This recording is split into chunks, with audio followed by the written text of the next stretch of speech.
নমস্কার। এই মুহূর্তে আপনারা দেখছেন মেদিনীপুর 24x7। আমি বুবাই প্রামাণিক রয়েছি দাসপুরের ঠিক চাইপাট তেঁতুলতলা সংলগ্ন এলাকায়। এই মুহূর্তে আমরা যে দাঁড়িয়ে রয়েছি চন্দ্রেশ্বর খালের মাঝে তৈরি একটি অস্থায়ী বাঁধ, আর এই বাঁধটি নির্মাণ করা হয়েছিল তেঁতুলতলা ব্রিজের নির্মাণের জন্য। সেই জন্যই কিন্তু এই অস্থায়ী বাঁধটি দেওয়া হয়েছিল। আর এই অস্থায়ী বাঁধ থেকেই মাছ ধরতে গিয়ে কিছুক্ষণ আগে এক যুবক জলে তলিয়ে গিয়েছে, এমনটাই খবর সামনে আসছে। তো এখনো পর্যন্ত সেই যুবকের কোনো রকম কোনো হদিশ মেলেনি। ঘটনার খবর জানার পরেই কিন্তু ঘটনাস্থলে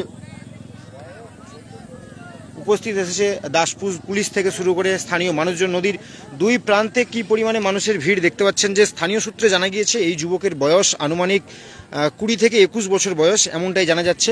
এবং আপনাদেরকে আমি যেটা দেখানোর চেষ্টা করব, ঠিক এই নদীর মাঝখানে একটা জায়গায় জল পাস হচ্ছে। তো এই জায়গাটায় কিন্তু জল পাসের জন্যে পাইপ দেওয়া রয়েছে, আর সেই পাইপের মধ্যেই কিন্তু তলিয়ে গিয়েছে। কারণ দেখতে পাচ্ছেন যে ঠিক এই প্রান্তে, অর্থাৎ যেই প্রান্তে আপনারা দেখতে পাচ্ছেন এই দিক, এটি এখন চাইপাটের দিক এবং অপর প্রান্তটি রয়েছে গোপীগঞ্জের দিক। এবং এই চাইপাটের দিকেই মাছ ধরার সময় কিন্তু অসাবধানবশত তলিয়ে যায়, আর যার জেরেই কিন্তু এরকম অঘটন একটা ঘটে গিয়েছে। আর এই মুহূর্তে পুলিশ থেকে শুরু করে স্থানীয় মানুষজন উভয়ে রয়েছে।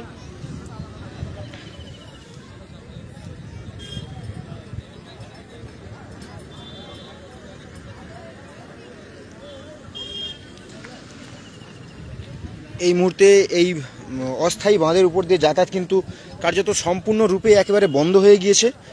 দুই প্রান্তেই কিন্তু পুলিশ প্রশাসন রয়েছে।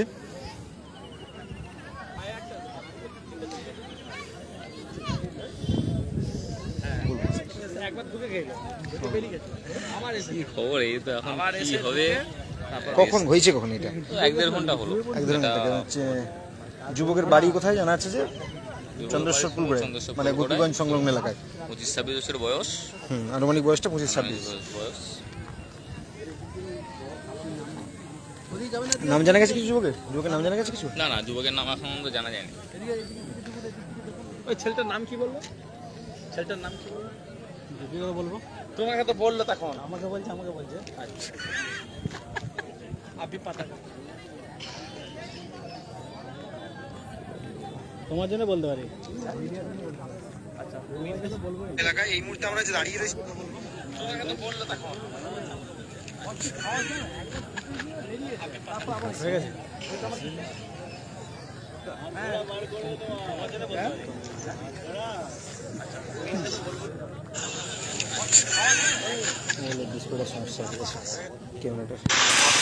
নমস্কার, মেদিনীপুর 24x7-এর পক্ষ।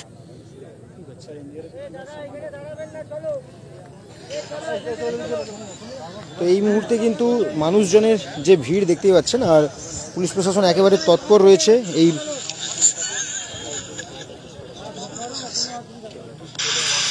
নমস্কার, মেদিনীপুর 24x7-এর জোর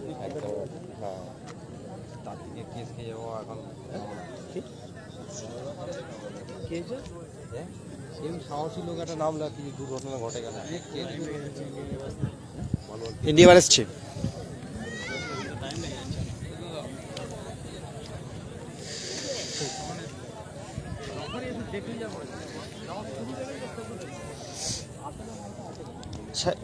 এই বাবুদা গেট নাও না তো সেখানে, কোথায়? সেখানে ওই কত দূর যাবে? যেতে পারবে না, তার আগে ওখানে ঘেরা আছে, তো মাঝে মধ্যে ওইখানে এখানটায় ঘেরা আছে, আগে ঘেরা আছে। এখানটা না, এটা তো ভেঙে গেছে।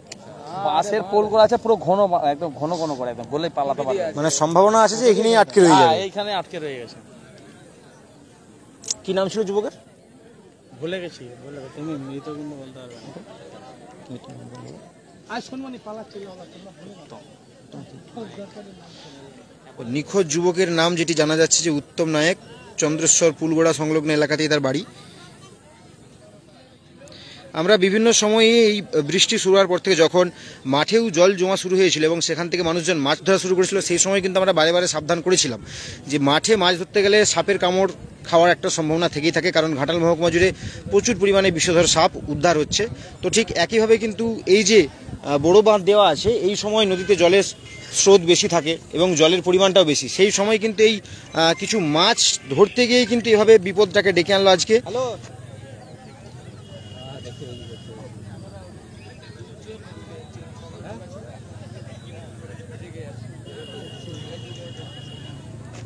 লোকটা কোথায় ঢুকে গেছে।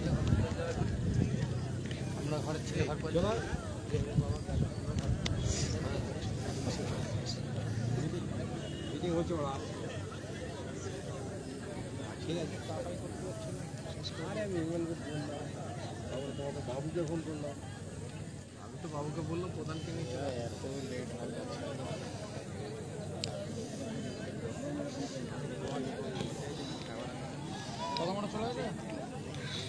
দেখতে পাচ্ছেন যে দাসপুর পুলিশ কিন্তু নদীর দুই প্রান্তেই রয়েছে এই মুহূর্তে।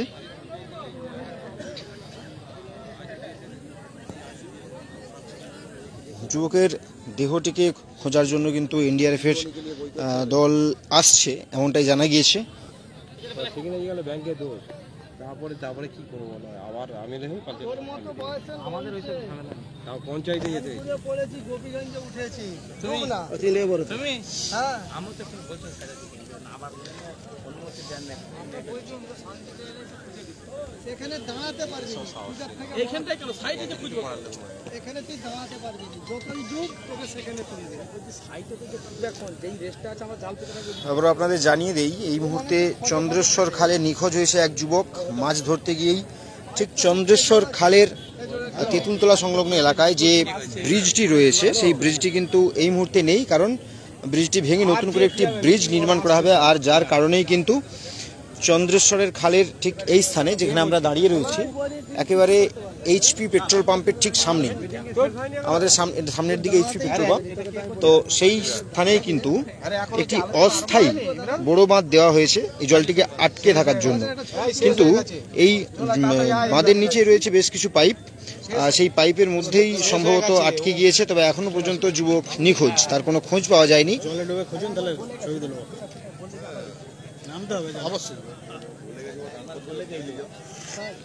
এই মুহূর্তে তার মানে ওই এতে ঢুকে গেছে, ফাঁকরে পড়েছে, বুঝলে?